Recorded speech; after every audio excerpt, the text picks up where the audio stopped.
Selamat pagi anak-anak, selamat berjumpa lagi dalam pembelajaran IPS. Bagaimana kabarmu hari ini? Semoga semua sehat ya. Materi yang akan kita bahas kali ini adalah kondisi alam Indonesia. Setelah pembahasan materi ini, diharapkan kalian dapat menjelaskan akibat dari tumbukan lempeng. Yang kedua, memberikan contoh bentuk-bentuk muka bumi. Dan yang ketiga, menjelaskan kondisi iklim negara Indonesia. Alam Indonesia dikenal sangat indah dan kaya akan berbagai sumber daya alamnya.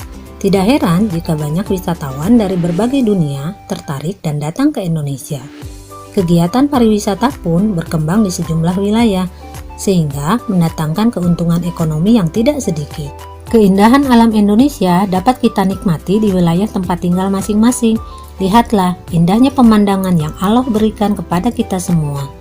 Keindahan tersebut tidak semua negara memilikinya. Maka bersyukurlah kita tinggal di Indonesia.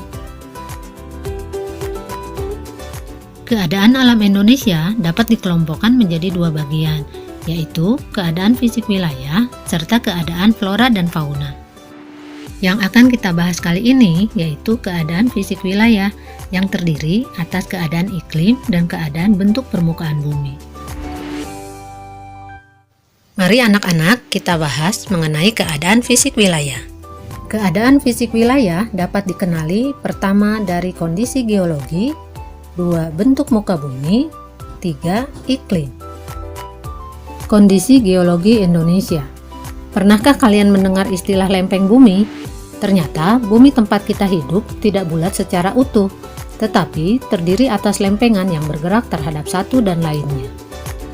Indonesia terletak pada pertemuan 3 lempeng tektonik besar, yaitu lempeng Eurasia, Indo-Australia, dan lempeng Pasifik.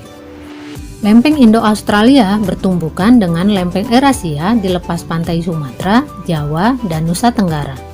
Sementara lempeng Pasifik bertumbukan dengan Eurasia di utara Papua dan Maluku Utara. Tumbukan lempeng tersebut kemudian membentuk rangkaian pegunungan yang sebagian menjadi gunung api di sepanjang Pulau Sumatera, Jawa, dan Nusa Tenggara.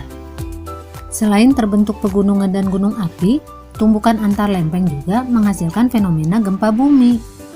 Indonesia merupakan salah satu negara yang sering mengalami gempa bumi, terutama pulau-pulau sepanjang pertemuan lempeng Sumatera, Jawa, Nusa Tenggara, Maluku, dan Sulawesi. Gempa yang terjadi dapat dibedakan menjadi gempa tektonik maupun vulkanik. Tahukah anak-anak apa itu gempa tektonik? Gempa tektonik adalah gempa yang terjadi karena pergerakan lempeng tektonik. Sedangkan gempa vulkanik adalah gempa yang terjadi karena adanya aktivitas gunung apian. Anak-anak, tahu tidak, gempa bumi dapat menimbulkan bencana lainnya, yaitu tsunami. Goncangan akibat gempa bumi membuat gerakan tanah di dasar laut, sehingga menimbulkan gelombang besar yang biasa disebut dengan tsunami. Selain gempa bumi, Indonesia juga rawan akan bencana letusan gunung api. Gunung api terjadi akibat endapan magma di dalam perut bumi didorong keluar oleh gas yang bertekanan tinggi. Di Indonesia, sebagian besar gunung api tersebar di sepanjang Pulau Sumatera, Jawa, sampai Nusa Tenggara. Anak-anak, peristiwa bencana alam sebenarnya merupakan bentuk keseimbangan alam. Gunung yang meletus mengeluarkan banyak material yang sangat bermanfaat untuk kesuburan tanah. Mari anak-anak kita lanjutkan pada pembahasan selanjutnya, yaitu bentuk muka bumi. Indonesia terdiri atas belasan ribu pulau, baik yang berukuran besar maupun yang berukuran kecil. Jika kita perhatikan keadaan pulau-pulau di Indonesia, tampak adanya keragaman bentuk muka bumi. Bentuk muka bumi Indonesia dapat dibedakan menjadi dataran rendah, dataran tinggi, bukit, gunung atau pegunungan. Sebaran dari bentuk muka bumi Indonesia dapat dilihat pada peta fisiografis Indonesia berikut. Mari anak-anak kita bahas macam-macam bentuk muka bumi. Yang pertama ada dataran rendah. Dataran rendah merupakan daerah datar yang memiliki ketinggian 0-200 meter di atas permukaan air laut. Dataran rendah cocok digunakan sebagai wilayah pertanian, peternakan, pemukiman, dan kegiatan industri. Yang kedua, dataran tinggi. Dataran tinggi merupakan daerah datar yang mempunyai ketinggian 200-500 meter di atas permukaan air laut. Daerahnya memiliki suhu udara sejuk dengan tanah yang subur sehingga cocok untuk daerah perkebunan. Yang ketiga, bukit. Bukit merupakan suatu wilayah yang memiliki permukaan tanah yang lebih tinggi dari daerah sekitarnya. Ketinggiannya 200-500 meter di atas permukaan air laut. Namun, ketinggian bukit lebih rendah dibandingkan gunung. Gunung merupakan permukaan bumi yang menjulang tinggi dibandingkan daerah sekitarnya. Ketinggian gunung bisa mencapai ribuan meter di atas permukaan air laut. Yang terakhir, ada pegunungan. Pegunungan adalah kumpulan gunung yang saling berdekatan atau seringkali disebut juga dengan gugusan beberapa gunung. Nah, anak-anak, itulah macam-macam bentuk muka bumi. Bentuk muka bumi yang berbeda menyebabkan perbedaan iklim, kesuburan tanah, tata air, dan unsur-unsur yang lainnya. Selanjutnya, kita akan membahas tentang kondisi iklim Indonesia. Indonesia berada di wilayah tropis. Tahukah kalian bagaimana ciri-ciri daerah yang beriklim tropis? Ciri-ciri iklim tropis: pertama, suhu udara yang tinggi sepanjang tahun, yaitu sekitar 27 derajat Celcius. Yang kedua, di daerah iklim tropis tidak ada perbedaan yang jauh antara suhu pada musim hujan dan musim kemarau. Ciri yang ketiga yaitu curah hujan yang tinggi. Di Indonesia, curah hujan bervariasi, tetapi umumnya sekitar 2.500 mm per tahun.